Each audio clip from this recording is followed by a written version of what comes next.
rahmat Allah, keutamaan Allah Subhanahu wa taala. Dijauhkan dari kesengsaraan, dijauhkan dari kesulitan. Itu yang kedua. Makanya sekarang itu kalau kajian, biar kajiannya semakin semarak, semakin meriah, itu biasanya ada jajannya. Itu kan rahmat Allah. Alhamdulillah. Itu yang kedua. Kemudian yang ketiga yang Allah berikan kepada kita semuanya, kalau kita ngaji di masjid, wa haffathumul malaika, malaikat akan menaungi semua orang yang belajar atau ngaji di masjid. Sudah tenang, ono jajane dinaungi malaikat, masya Allah. Makanya ketika kita di pengajian itu terasa hati kita sangat tentram. Itu yang ketiga. Dan yang terakhir yang Allah berikan kepada kita, yang keempat, wa dzakarahumullahu fi man indah. Allah Ta'ala akan menyebut-nyebut nama kaum tersebut di laut, di atas sana, di hadapan para malaikat. Berarti sekarang ini tanggal 17 Ramadan, karena sudah maghrib ya, sudah ganti tanggal 17 Ramadan. Saat ini jamaah Masjid Nurul Hidayah jam 8:30 malam, banyak orang yang sudah tidur tapi masih ngaji, masih semangat untuk menimba ilmu. Itu disebutkan, disiarkan di hadapan para malaikat. Alhamdulillah. Ternyata kenikmatan dari Allah Subhanahu wa taala itu begitu banyak. Oleh karenanya wajib bagi kita sebagai seorang muslim untuk mensyukuri nikmat dari Allah Subhanahu wa taala. Salawat dan salam senantiasa kita haturkan kepada Nabi kita Nabi Muhammad sallallahu alaihi wasallam, beserta kepada para keluarga beliau, para sahabat beliau, sampai orang-orang yang senantiasa istiqomah berada di atas ajaran beliau sampai hari kiamat kelak. Mugi-mugi kula lan panjenengan sedanten dikatakan syafaatipun Nabi Muhammad SAW di telaga di akhirat kelak. Amin ya rabbal alamin. Para hadirin wal hadirat rahimani wa rahimakumullah. Saat ini kita sedang berada di malam-malam yang penuh dengan keberkahan. Karena malam-malam diturunkannya Al-Quran itu adalah disebutkan oleh Allah Ta'ala sebagai malam yang penuh dengan keberkahan. Allah Ta'ala berfirman dalam kitabnya, Inna anzalnahu fi lailatin mubarakatin inna kunna mundirin, yang artinya sesungguhnya kami menurunkan Al-Quran itu di malam yang penuh dengan keberkahan. Sudah disebutkan sendiri tandanya oleh Nabi Muhammad SAW, yaitu di malam-malam bulan suci Ramadan ketika penuh keberkahan, maka Allah sudah mengkondisikan malam-malam tersebut. Yaitu dengan apa? Ketika datang bulan suci Ramadan, maka pintu surga dibuka, pintu neraka ditutup, dan juga setan-setan dibelenggu. Kata Rasulullah SAW, "Idza jaa Ramadan," kalau datang bulan suci Ramadan, "Futihat abwaabul jannah," maka pintu-pintu surga itu akan dibuka. Ibaratnya kulkas dibuka misalnya adem.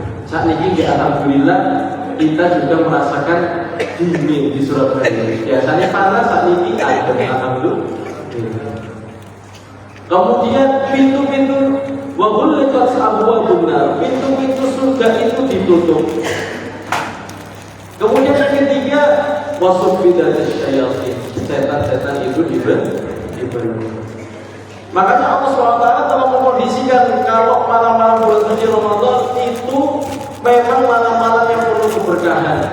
Pintu surga dibuka, pintu neraka ditutup, dan setan-setan dibelenggu. Gak ada lagi yang memberikan was-was bisikan kepada kita semuanya untuk berbuat maksiat di malam-malam yang penuh berkah tersebut. Oleh karena tadi Allah mengatakan, Inna anzalnahu fi lailatin mubarakah. Sesungguhnya kami menurunkan Al-Quran itu di malam yang penuh dengan keberkahan. Dan hari ini ngaji Quran itu harus tahu. Oh, proses Quran itu para jamaah sekalian kan gitu. Quran itu ajarin apa? Quran itu para jamaah contohnya bahasa Arab artinya dari qara'a yang qara, yaitu membaca. Lek Quran berarti bacaan. Saat ini kita ngerti yang muslim sampai dinten maca Quran. Nggih napa mboten? Berarti lek tiang yang muslim boten maca Quran, nggih muslime dereng jalan. Dan yang lebih pengertian dan lebih lengkap lagi, selain Quran itu adalah bacaan, dijelaskan oleh Al-Imam Asy-Syaukani dalam kitab Irsyadul Fuhul bahwasanya Al-Quran itu huwa kalamullah al-munazzalu ala nabiyhi Muhammad sallallahu alaihi wasallam.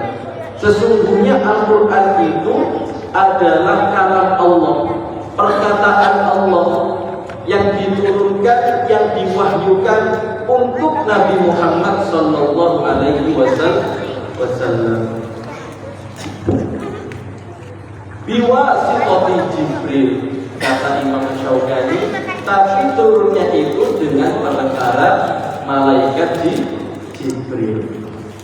Nah, ketika kita memahami bahwasanya Al-Quran itu adalah wahyu yang diturunkan oleh Allah Subhanahu wa Ta'ala, berarti kita harus mengimani Al-Quran tersebut. Karena sebagai seorang muslim, beriman dengan kitab-kitab Allah itu termasuk rukun iman. Rukun iman yang keberapa para jemaah? Rukun iman yang ke? Iman kepada Allah. Iman kepada apa yang kedua? Kepada apa? Kepada apa? Boten ini saya. Kada pilihan apa? Malaikat. Kepada Rasul. Kemudian iman kepada malaikat yang kedua. Kemudian iman kepada kitab-kitabnya. Nah, kitab-kitabnya ini ada banyak. Salah satunya adalah Al-Quranul Karim. Wong Islam sih nggak percaya Al-Quran. Ya, kalau kita tinggali tentang internet itu ono sing ngibuli Quran, ono sing nyoret-nyoret Quran, ono sing nginjek-injek Quran. Berarti itu nggak beriman. Lek nggak beriman itu nggak termasuk dari firman Allah Subhanahu wa Ta'ala dalam Al-Quran Al-Karim surah Al-Baqarah, "Dzalikal kitabu la raiba fihi hudal lil muttaqin." Sesungguhnya Quran itu adalah tidak ada keraguan di dalamnya. Berarti kudu yakin, kudu beriman. Yang mana Quran hudal lil muttaqin, petunjuk bagi orang-orang yang bertakwa. Lek gak beriman kepada Quran berarti boten bertakwa. Na'udzubillahi min dzalik. Dan Quran selain merupakan kitab suci yang diturunkan kepada Nabi Muhammad SAW yang wajib kita imani, Quran itu merupakan mukjizat para jemaah. Dan mukjizat itu adalah khusus untuk Nabi dan Rasul. Nah, kalau biasanya kalau orang soleh namanya kalau kenapa kok Allah Subhanahu wa Ta'ala menjadikan Quran itu sebagai mukjizat? Ya usah lihat nama Quran ya, apa? Tiang-tiang pulau ini sakit nama itu ya. Tapi ternyata kenapa Allah Subhanahu wa Ta'ala menjadikan Al-Quran itu sebagai mukjizat? Karena ada beberapa alasan. Yang pertama, Al-Quran itu ketika diturunkan kepada makhluknya Allah Subhanahu wa Ta'ala, itu makhluk-makhluk yang lain tidak sanggup untuk memikulnya. Jadi saat ini diwahyukan kepada Nabi Muhammad SAW, itu sudah dicoba diturunkan kepada makhluk-makhluk lain. Tapi makhluk-makhluk lain itu tidak sanggup untuk memikul menerima amanah, yaitu Al-Qur'anul Karim. Dalam surat Al-Ahzab ayat 72 Allah Subhanahu wa taala berfirman, "Inna aradna al-amanata 'ala as-samawati wal-ardi wal-jibal fa abayna an yahmilnaha wa ashfaqna minha wa hamalaha al-insan." Yang artinya sesungguhnya kami telah mengemukakan, menawarkan Al-Quran itu untuk langit, untuk bumi, untuk gunung-gunung. Jadi sudah ditawarkan untuk langit, bumi, dan juga gunung-gunung, diturunkan oleh Allah SWT. Tapi apa? Fa'abaina ayyahmilnaha, mereka nggak mau untuk menerimanya, saking beratnya amanah Al-Quran dari Allah Subhanahu wa taala. Wa ashfaqna minha wa hamalaha al-insan, karena mereka itu khawatir untuk mengkhianati isi dari Al-Quran. Dan yang berani untuk memikul amanah ini adalah manusia, yaitu kita semuanya umat Nabi Muhammad sallallahu alaihi wasallam. Berarti isi Quran itu Pak selain dibaca, itu juga harus dipahami dan diamalkan. Dan tidak boleh dikhianati, tidak boleh dilanggar. Karena makhluk-makhluk sebelum kita itu bumi, langit, kemudian gunung-gunung pun ditawari diturunkan Quran, tapi nggak mau, soalnya di mengkhianati isi Al-Quran. Berarti sebagai seorang muslim itu harus membaca, mentadabburi, dan juga mengamalkan apa yang ada di dalam Al-Qur'anul Karim. Kemudian yang kedua alasannya, kenapa kok Al-Quran itu wahyu yang turun itu dianggap mukjizat oleh Allah Subhanahu wa taala? Karena Al-Quran itu para jamaah memiliki kekuatan yang dahsyat. Bahkan diumpamakan kalau misalnya Al-Quran itu diturunkan kepada gunung-gunung, tadi kan sebutkan di gunung, tapi gunungnya nggak mau. Disebutkan di ayat yang lainnya, Al-Hasyr ayat ke-21, kalau misalnya Al-Quran itu diturunkan ke gunung-gunung, maka gunung-gunung tersebut akan hancur lebur. Takut kepada Allah Subhanahu wa ta'ala. Allah Ta'ala berfirman, "Lau anzalna hadzal Qur'ana 'ala jabalin la ra'aytahu khashi'an mutasaddian min khasyatillah." Yang artinya kalau sekiranya kami turunkan Al-Quran itu kepada gunung-gunung, wahai manusia, maka engkau akan dapati gunung-gunung itu akan hancur semuanya, terpecah belah, tunduk karena takut kepada Allah Subhanahu wa ta'ala. Nah, gunung ini empun dia diparingi Quran. Dan menungso ini jadi umat Islam pun diparingi Quran, tapi kadang-kadang dia boten diamal, boten diamalkan. Naudzubillah. Jadi yang harus kita perhatikan ketika kita mendapatkan anugerah Al-Quran yang itu merupakan mukjizat dari Rasulullah SAW, itu ternyata bukan hanya bacaan, bukan hanya event tahunan lek Ramadan tadarus khatam peng 3 peng 5, tapi nggih maca tok. Wonten apa boten? Kata. Yang harus kita lakukan adalah selain membacanya, mentadabburinya, mengamalkannya, dan juga mendakwahkannya, mengajak orang itu untuk kembali kepada Al-Quran. Itu baru wong muslim sing tenanan. Para hadirin wal hadirat rahimani wa rahimakumullah. Maka ketika kalau kita membahas tentang bagaimana sih cara Quran itu turun kepada Nabi Muhammad SAW, maka ada 2 metode dalam Al-Quran. Jadi Al-Quran turun kepada Nabi Muhammad SAW itu ada 2 metode. Kalau dibandingkan dengan kitab-kitab sebelum Al-Quran, yaitu suhufnya Nabi Ibrahim, Tauratnya Nabi Musa, Injilnya Nabi Isa, Zaburnya Nabi Daud, maka mereka itu nabi-nabi sebelum Nabi Muhammad SAW mendapatkan kitab-kitab langsung turun dari biji. Sepisan turunnya itu langsung satu paket wahyunya dari Allah Subhanahu wa Ta'ala. Tapi kalau Al-Qur'an kitab suci yang terakhir, ibaratnya pesan Allah Subhanahu wa Ta'ala untuk umat manusia yang terakhir kalinya saat dulu kiamat. Kan tadi kula lan panjenengan sedanten iki lah safar mawon teng dunya niki. Bapak kita sedanten Nabi Adam diturunkan ke dunia. Aslinya tinggal di surga.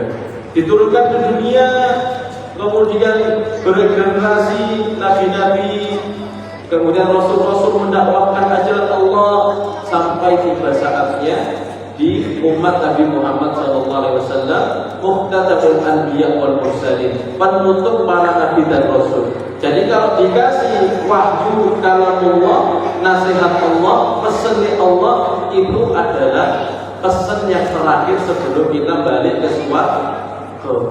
Amin ya rabbal alamin. Maka metodenya ada dua turunnya para jamaah. Yang pertama turun secara utuh. Jadi Al-Quran itu sami. Turunnya yang pertama itu satu paket langsung turun dari Allah Subhanahu wa Ta'ala ke Baitul Izzah di langit dunia. Dan ini terjadi ketika bulan suci Ramadan. Allah Subhanahu wa Ta'ala berfirman, "Inna anzalnahu fi lailatul qadr." Sesungguhnya kami telah menurunkan Al-Quran itu pada malam yang penuh dengan kemuliaan, yaitu malam Lailatul Qadr. Nah, malam Lailatul Qadr itu di bulan apa para jemaah? Di bulan Ramadan. Itu step pertamanya, diturunkan satu paket. Kemudian langkah kedua penurunan Al-Quran itu secara bertahap. Setelah diturunkan satu paket, kemudian secara bertahap diturunkan kepada Nabi Muhammad SAW lewat perantara Nabi Jibril atau malaikat Jibril alaihissalam.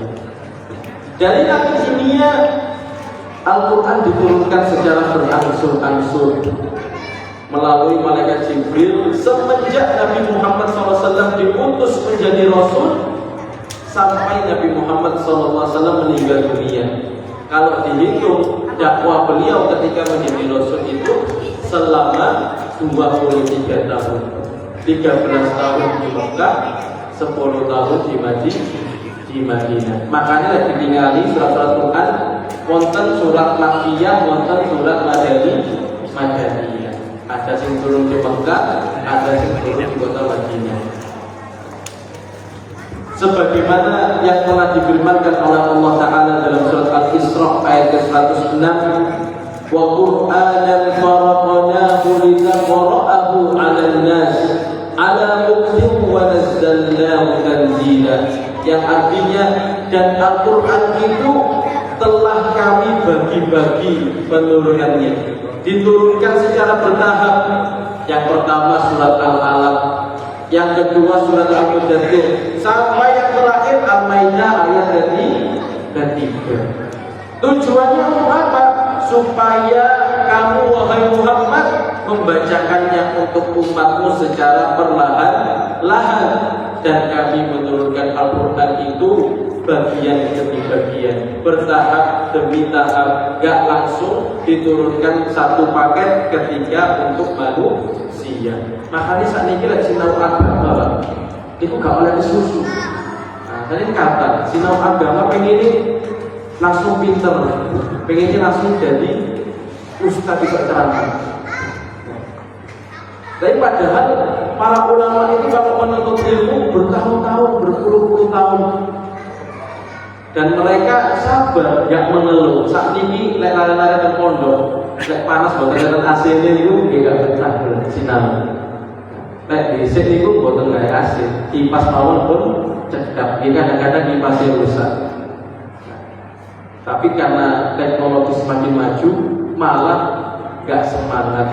Mari kita doakan supaya generasi-generasi setelah ini ketika belajar ilmu agama ya nggak kesusu, sabar supaya bisa melanjutkan tongkat estafet orang-orang soleh, para masyayikh, para kiai, supaya bisa melanjutkan tongkat estafet dakwah Islam ini. Amin ya rabbal alamin. Nah, setelah kita tahu, oh ternyata turunnya itu ada 2 tahap. Satu paket ke Baitul Izzah, kemudian dari Baitul Izzah diturunkan bertahap kepada Nabi Muhammad SAW lewat malaikat Jibril. Lantas gimana sih permulaan turunnya Al-Quran itu kepada Nabi Muhammad SAW? Maka ada 2 itu, yaitu ketika cerita Nabi Muhammad SAW mendapatkan wahyu yang pertama dan juga mendapatkan wahyu yang kedua. Dan ketika Nabi Muhammad SAW itu mendapat wahyu yang pertama, itu sekaligus tanda bahwasanya Allah Ta'ala mengangkat beliau sebagai Nabi dan Rasul. Dan waktu itu umur beliau itu 40 tahun pada zaman. Makanya saat ini lek tiyang pun yuswane 40 niku masa jaya-jaya. Gitu mboten. Karena niku pun mateng, sudah matang dari segi psikologi, sudah matang dari segi fisik. Makanya ketika 40 tahun Nabi Muhammad itu dipilih menjadi Nabi dan Rasul. Bagaimana ceritanya proses turunnya wahyu yang pertama kepada Nabi Muhammad SAW? Ketika itu Nabi Muhammad SAW sedang beribadah, bermunajat, berkhulwat kepada Allah Subhanahu wa Ta'ala di sebuah gua yang namanya gua Hira. Jenengan sampun bidang nilai, insya Allah sama. Kalau sudah umrah, sudah haji, insya Allah tahu gua Hira. Tapi lagi boten kuat, boten usah naik ke atas Pak. Soalnya butuh waktu saja. Di lumayan gugur kan bukit ini. Nah, bagaimana ceritanya wahyu yang pertama ini turun? Ketika itu Nabi Muhammad SAW ketika bulan suci Ramadan, maka beliau itu menyendiri, bermunajat kepada Allah, beribadah kepada Allah di sebuah gua namanya Gua Hira pada malam hari. Dan biasanya ketika beliau pergi ke Gua Hira tersebut, beliau membawa perbekalan agar beliau itu tidak usah balik rumah. Jadi di sana terus beribadah kepada Allah, berdoa kepada Allah sesuai dengan apa yang diajarkan oleh bapak para nabi, yaitu Nabi Ibrahim alaihissalam. Dan ketika beliau beribadah di Gua Hira, maka turunlah Nabi Jibril atau malaikat Jibril alaihissalatu wassalam mau menampakkan wujud aslinya. Kan saya sudah disebutkan, Quran turun itu kan makhluk yang lainnya itu tidak kuat. Nah, maka ini juga proses turunnya wahyu yang pertama itu Nabi Muhammad SAW itu langsung didatangi malaikat Jibril dengan bentuk aslinya. Yang saat ini disebutkan oleh Nabi dalam sebuah hadis bahwasannya ketika melihat malaikat Jibril, ra'aitu situmi'ati janahin. Ketika aku melihat malaikat Jibril, maka aku melihat sayapnya itu sebanyak 600 lapisan. Dan disebutkan pula sayapnya itu membentang dari ufuk timur sampai ufuk barat. Berarti besar atau gede di malaikat Jibril. Tentunya besar. Tentunya misalnya kita itu melihat yang sesuatu yang besar itu pasti kan kita kaget. Pasti kita kan tidak kuat. Tapi Nabi Muhammad SAW itu sudah ditakdirkan oleh Allah Subhanahu wa Ta'ala bisa menghadapi proses penerimaan wahyu atau turunnya Al-Quran yang pertama kali. Bukan hanya sampai di situ, dengan besarnya malaikat Jibril tadi, malaikat Jibril mengambil Nabi Muhammad SAW, kemudian didegap jawabnya, dipeluk, didekap Nabi Muhammad SAW. Habis didekap langsung dibaca, diperintah untuk Iqra, bacalah wahai Muhammad. Nah, cara Nabi Muhammad itu para jamaah gak iso moco, gak iso nulis. Maka apa kata Nabi Muhammad SAW? Ma ana biqori, aku gak iso moco, gak bisa baca aku ini. Malaikat Jibril disuruh lagi Iqra ya Muhammad, bacalah wahai Muhammad. Kemudian dijawab lagi ma ana biqori, aku gak bisa baca. Kemudian diperintah lagi Iqra. Kemudian yang perintah ketiga ini dilanjutkan, jazakumullah khairan, dilanjutkan oleh malaikat Jibril alaihissalam, Iqra bismi rabbikal ladzi khalaq, khalaqal insana min 'alaq, Iqra wa rabbukal akram alladzi 'allama bil qalam. Wahyu yang pertama yaitu surat Al-Alaq ayat 1 sampai 5. Bacalah wahai Muhammad dengan menyebut nama Tuhanmu yang telah menciptakan dan menciptakanmu dari segumpal darah. Bacalah wahai Muhammad, engkau akan menjadi mulia. Nah, jadi yang pertama itu Pak, sebagai seorang muslim kita disuruh untuk menuntut ilmu. Karena Allah Ta'ala itu telah menciptakan kita, dan pas ketika menciptakan kita keluar dari perut ibu-ibu kita itu belum tahu apa-apa. Maka faedah turunnya Al-Quranul Karim yang pertama, pada malam nuzulul Quran yang pertama, kita itu disuruh untuk menuntut ilmu. Kalau kita menuntut ilmu dengan membaca, maka kita akan menjadi mulia. Iqra wa rabbukal akram, kata Allah Subhanahu wa ta'ala. Tapi saat ini kita males mau coba, senengane nonton video yang lebih enak dari nonton video. Maka misalnya kita males moco, dia saat ini dia kudu seneng moco. Soalnya ini diperintahkan saking Allah Subhanahu wa ta'ala langsung. Kemudian setelah diturunkan wahyu yang pertama tersebut pada malam nuzulul Quran yang pertama, maka apa yang terjadi kepada Nabi Muhammad SAW? Kalau tadi kan makhluk-makhluk tadi hancur, gak kuat, maka Nabi Muhammad SAW pun juga ada peristiwa-peristiwa setelah itu. Yang pertama, jiwa beliau itu bergetar ketika menerima wahyu yang pertama. Dan saking bergetarnya itu sampai gak kuat Pak. Tadi kan sudah bawa bekal untuk beriktikaf di Gua Hira selama bulan suci Ramadan. Tapi saking gak kuatnya menerima wahyu yang pertama, Rasulullah SAW langsung balik. Biasanya gak balik beliau, gak balik ke rumah. Tapi saat ini balik setelah menerima wahyu yang pertama. Kemudian ketika beliau pulang langsung mengatakan kepada Khadijah istri beliau, Zamiluni, Zamiluni, wahai istriku Khadijah, berikan aku selimut, selimut tolong aku ini, aku di. Saking berguncangnya diri beliau ketika menerima wahyu pertama di malam nuzulul Quran. Maka istri beliau Khadijah bintu Khuwailid masih bingung. Saat ini ibu-ibu misalnya bojone saking kerja niku mulai ngergen niku nggih pastikan panik apa mboten ibu-ibu. Napa wis Mas turu wae ya. Gak dirawat.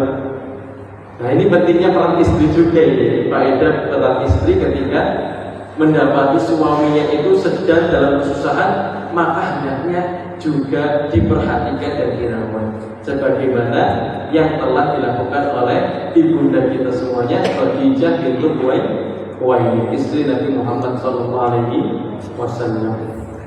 Maka ketika tahu seperti itu, Khadijah bintu Khuwailid membawa Nabi Muhammad SAW kepada saudara beliau, yaitu Waraqah bin Naufal, seorang alim dari agama Nasrani, seorang alim dari ahli kitab. Kemudian ketika diceritakan, aku menemui seorang yang besar, sayapnya 600, dari ufuk timur sampai ufuk barat, ngomong iqra, suruh baca, diceritakan wahyu pertama tadi. Kemudian setelah itu aku derajat pulang ke rumah berselimut. Maka apa kata Waraqah bin Naufal, orang yang pinter ahli kitab tadi, berarti pinter Injil, pinter Taurat. Apa kata beliau? Hadza namusul ladzi nazalallahu ala Musa. Sesungguhnya yang engkau lihat itu adalah Jibril yang juga datang dari Allah Subhanahu wa taala untuk menemui Nabi Musa. Berarti itu adalah tanda Nabi Muhammad SAW diangkat menjadi Nabi dan Rasul. Sama juga yang ketemu itu sebagaimana yang ditemui oleh Nabi Musa alaihi salatu wassalam. Akhirnya berlanjutlah Nabi Muhammad SAW pulang ke rumah beliau. Kemudian wahyu tersebut sempat terputus beberapa hari. Ada yang mengatakan wahyunya itu terputus sampai berbulan-bulan. Tapi kalau kata Syekh Mubarakpuri, Safiyur Rahman Mubarakpuri, ahli sirah dari India, beliau mengatakan bahwasanya paling putusnya itu beberapa hari karena tidak keluar dari bulan suci Ramadan. Dan setelah beberapa hari, maka Rasulullah SAW yang kembali lagi ke Gua Hira untuk beribadah.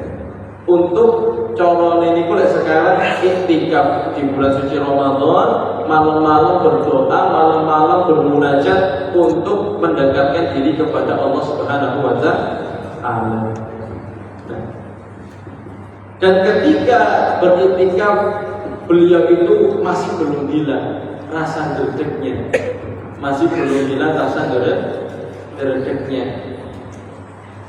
Dan ketika beliau merasakan sesuatu yang tidak enak, akhirnya beliau pulang ke rumah dan langsung berselimut lagi seperti yang dilakukan ketika menerima wahyu pertama. Dan ketika berselimut para jamaah, itu langsung turun wahyu yang kedua, yaitu surat Al-Mudaththir. Artinya orang yang berselimut, yaitu Nabi. Apa kata Allah Subhanahu wa taala? Ya ayyuhal mudaththir, wahai orang yang berselimut, maksudnya Nabi Muhammad sallallahu alaihi wasallam. Qum fa'anzir, kata Allah, bangunlah dan berilah peringatan kepada manusia. Wa rabbaka fakabbir, dan kepada Tuhan pula engkau bertakbir, Allahu akbar. Wa thiyabaka fatahhir, dan bajumu itu hendaknya engkau sucikan.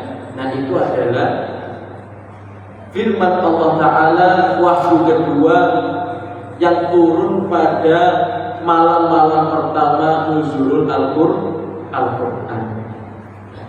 Kenapa sih Allah Subhanahu wa Ta'ala menurunkan Al-Quran kepada kita para jamaah, kepada Nabi Muhammad SAW untuk umat beliau?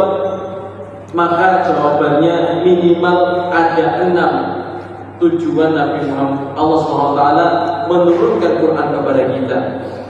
Dalam surat Al-Baqarah ayat 185, Allah Ta'ala berfirman, Syahrul Ramadan alladzi unzila fihi al-Quran hudan lin-nasi wa bayyinatin minal huda wal furqan. Sesungguhnya bulan suci Ramadan itu adalah bulan diturunkan Al-Quran pada bulan tersebut. Tujuannya satu, hudan linnas, petunjuk untuk manusia. Kita disuruh sholat 5 waktu, kita disuruh puasa, kita disuruh haji. Semua itu penduduknya ada di Al-Quran. Tujuan yang kedua, wabayyinatin, sebagai penjelas dari petunjuk tersebut. Disuruh sholat 5 waktu, saat ini sholat apa Pak? Wudu. Itu dijelaskan. Kalau kamu ingin wudu, maka kalau kamu ingin sholat, faghsilu wujuhakum, cucilah muka kalian, wa aydiyakum, cucilah tangan kalian, wamsahu biru'usikum, diberi air kepalanya, wa arjulakum, dan juga kakinya juga dibasahi sampai mata kaki. Itu kan petunjuk dari penjelasan dari petunjuk yang diberikan oleh Allah Ta'ala dalam Al-Quran. Itu tujuan yang kedua.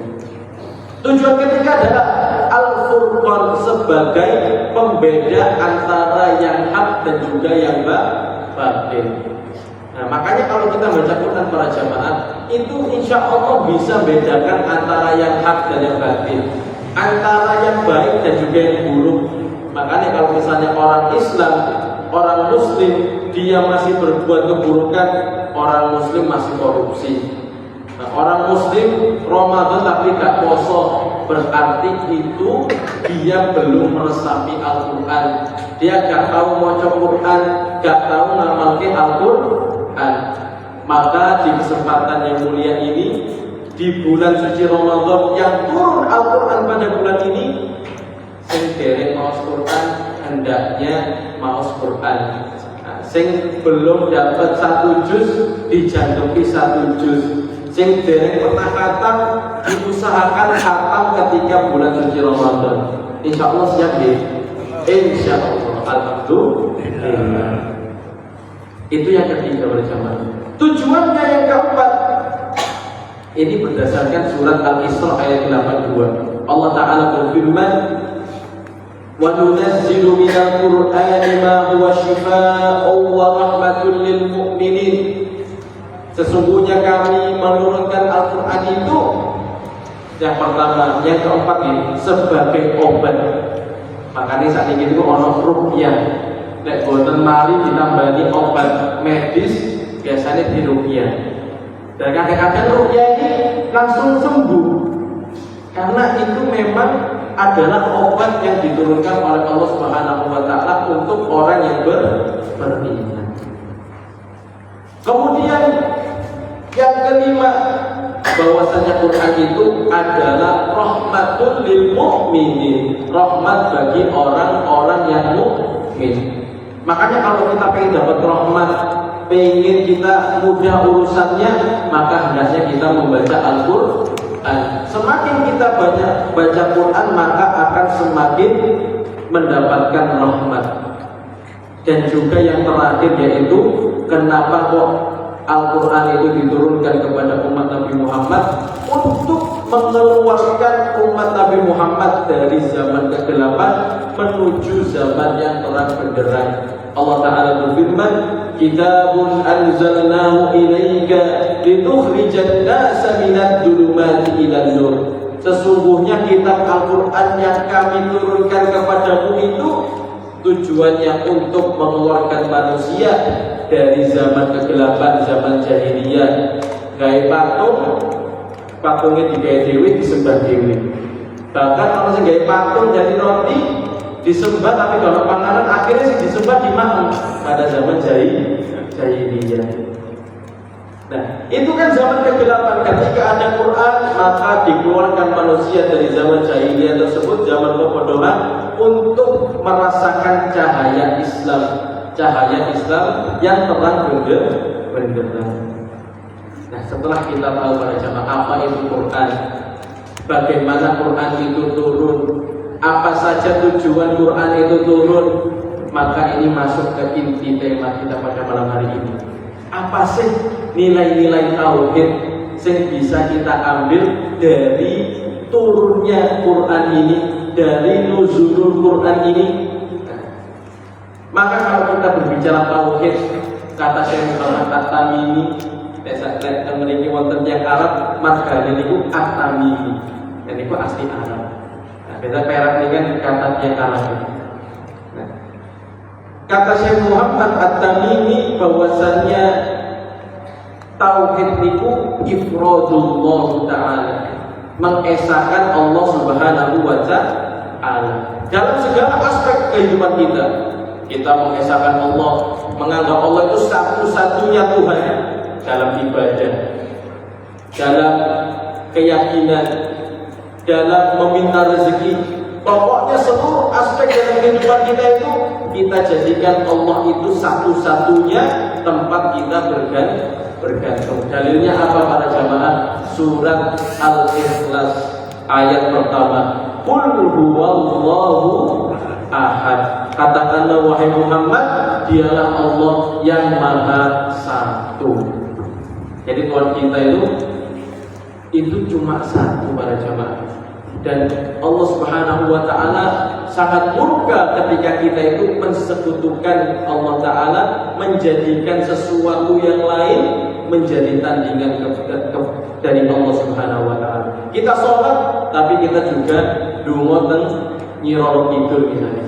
Itu kan dia sholat kepada Allah, dungo teng Allah, tapi di sisi lain Allah sing setara dengan Allah, yaitu nyiroro tidur. Na'udzubillah, yaitu sing namanya syirik lawan dari tauhid. Apa saja nilai-nilai tauhid dalam nuzul Quran, ketika turunnya Al-Quran? Yang pertama kita lihat dari tauhidur Rabbi, atau tauhid mengesahkan Allah dalam fi'il atau keutamaan yang Allah Subhanahu Wa Ta'ala miliki. Jadi terdapat perbuatan itu gak ada yang bisa melakukan kecuali Allah. Nah, contohnya yang menurunkan hujan itu cuma Allah, bukan pawang hujan. Kemudian yang mengganti siang dan malam itu Allah. Yang memberi rezeki itu Allah. Maka ketika fenomena nuzulul Quran ini, turunnya Al-Quran, maka kita yakini bahwasannya Al-Quran itu adalah kalam Allah, bukan buatan manusia. Kan kita tadi sudah tahu, Nabi Muhammad disuruh baca saja, ngomong ma'ana biqori, aku nggak bisa baca wahai malaikat Jibril. Makanya dengan itu, maka mungkin Nabi Muhammad itu bisa membuat Al-Quran dengan bahasa seindah itu. Yang sanggup membuat Al-Quran dengan bahasa seindah itu adalah Allah Subhanahu Wa Ta'ala. Karena Al-Quran itu memang kalam Allah, memang perkataan Allah. Dan Allah menantang ini para jemaah, bagi siapa saja yang bisa membuat kitab suci yang bisa menandingi Al-Quran. Dalam surat Al-Isra ayat 88, "Qul la in ijtama'atil insu wal jinnu ala ayyatu bimithli hadzal Qur'an la ya'tuna bimithli." Katakanlah, jikalau orang-orang manusia itu berkumpul, pinter-pinter profesor-profesor, pinter bahasa Arab, kabeh berkumpul buat sing mirip Al-Quran. Jadi Al-Quran sudah 30 juz, dibuat juz 31 sampai juz 61 gitu. Nah, sopo sing iso? Maka kata Allah, la ya'tuna bimithli, gak mungkin bisa untuk orang-orang itu membuat yang semisal dari Al-Quran. Jadi faedah tauhid yang pertama, kita yakini bahwasanya Al-Quran kalam Allah, buatan Allah, bukan buatan manusia. Kemudian tauhidur Rabbi yang kedua faedahnya, kita meyakini bahwasanya Allah Ta'ala itu maha kuasa atas segala apapun. Allah Ta'ala memberikan Al-Quran kepada Nabi Muhammad SAW, sajanya juga bisa memberikan kepada gunung, sajanya juga bisa memberikan kepada langit, kepada bumi. Tapi karena Allah Maha Kuasa, Allah memberikannya kepada Nabi Muhammad SAW. Maka ketika kita meyakini Allah Ta'ala Maha Kuasa atas segala apapun, kita tidak akan mengeluh para jamaah. Jika isomo, sabar. Jika iseneng, alhamdulillah. Kemudian kita berganti ke nilai tauhid al-ilahi, yaitu tauhid mengesahkan Allah Ta'ala dalam beribadah. Kalau kita beribadah para jamaah harus niatnya ikhlas karena Allah, bukan karena didelok Pak Lurah, Pak Presiden, tapi kita ikhlas karena Allah Subhanahu Wa Ta'ala. Maka faedah yang bisa kita ambil dari nuzulul Quran, membaca Quran itu merupakan ibadah. Dan gak jantung para jamaah. Kalau muslim itu cuma sholat, cuma sedekah, tapi tanpa baca Quran. Karena kalau kita ingin mendapatkan keutamaan dari Allah dan disempurnakan nikmatnya, maka hendaknya kita memenuhi 3 hal. Yang pertama adalah innal ladzina yatluna kitaballah, sesungguhnya orang-orang yang membaca Al-Qur'an, wa aqamus sholata, kemudian mendirikan salat, wa anfaqu mimma razaqnahum sirran, dan juga dia bersedekah. Jadi 3 yang pertama baca Quran, salat dan sedekah. Sama kayak nggak bisa dipecah-pecah. Harus ada baca Qur'annya, ada sholatnya, juga ada sedekah. Maka apa kata Allah? Liyuwaffiyahum ujurahum wa yazidahum min fadli. Maka Allah akan menyempurnakan pahala mereka dan juga akan menambahkan keutamaan dari nikmat-nikmat Allah Ta'ala. Berarti kalau misalnya dereng kita merasa masih belum dimudahkan Allah, mungkin kita sudah sholat, sudah sedekah, tapi dereng baca Quran. Kemudian yang terakhir, nilai-nilai tauhid para jamaah, yaitu ketika kita memahami tauhid asma wa sifat, yaitu mengesahkan Allah dalam nama-nama dan sifat-sifatnya. Maka harus kita yakini bahwasanya Allah Ta'ala itu tempatnya di mana para jamaah? Tempatnya di atas langit, tempatnya berada di atas arsy. Kita yakini kok nuzulul Quran, bahasa Arab itu nuzulul Quran artinya apa? Turunnya Al-Quran. Lek turun itu kira-kira dari samping, nopo dari bawah, nopo dari atas? Dari atas. Berarti yang turunkan Al-Quran itu ada di mana? Ada di atas.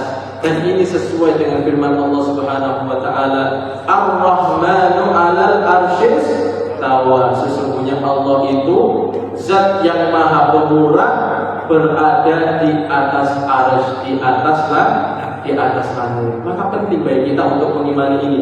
Karena kalau kita nggak beriman, kita nggak percaya Allah, kita bisa jadi orang ateis, nggak percaya Allah. Kita aja kalau sholat sulit, ingin dungo ke Allah, ngadepnya kemana para jamaah? Ngadep ke samping, ngadep ke bawah, atau ngadep ke atas? Ngadep ke atas karena Allah ada di atas. Kalau kita nggak percaya, bisa kita terjerumus dalam sebuah kesesatan, yaitu nggak percaya adanya Allah. Jadi orang ateis. Na'udzubillah. Kemudian kita harus meyakini sifat Allah. Bahasanya Allah itu memiliki sifat kalam. Allah itu bisa bicara sampai ada kalam Allah Al-Quran yang begitu indah ini. Tapi bagaimana cara berbicara Allah, tentunya hanya Allah Subhanahu wa taala yang tahu. Kemudian Allah itu maha bijaksana, dan juga Allah Subhanahu wa taala maha mengetahui segala apapun yang terjadi di muka bumi ini. Bahkan kalau misalnya ada daun yang jatuh ke bumi, itu pasti Allah mengetahuinya. Jadi itu adalah nilai-nilai tauhid yang bisa kita pelajari, yaitu Al-Quran merupakan kalamullah, membaca Al-Quran itu ibadah, dan kita yakini bahwasanya Allah Subhanahu wa taala adalah zat yang maha besar, maha esa, tempatnya itu ada di atas langit, tempatnya berada di atas arsy.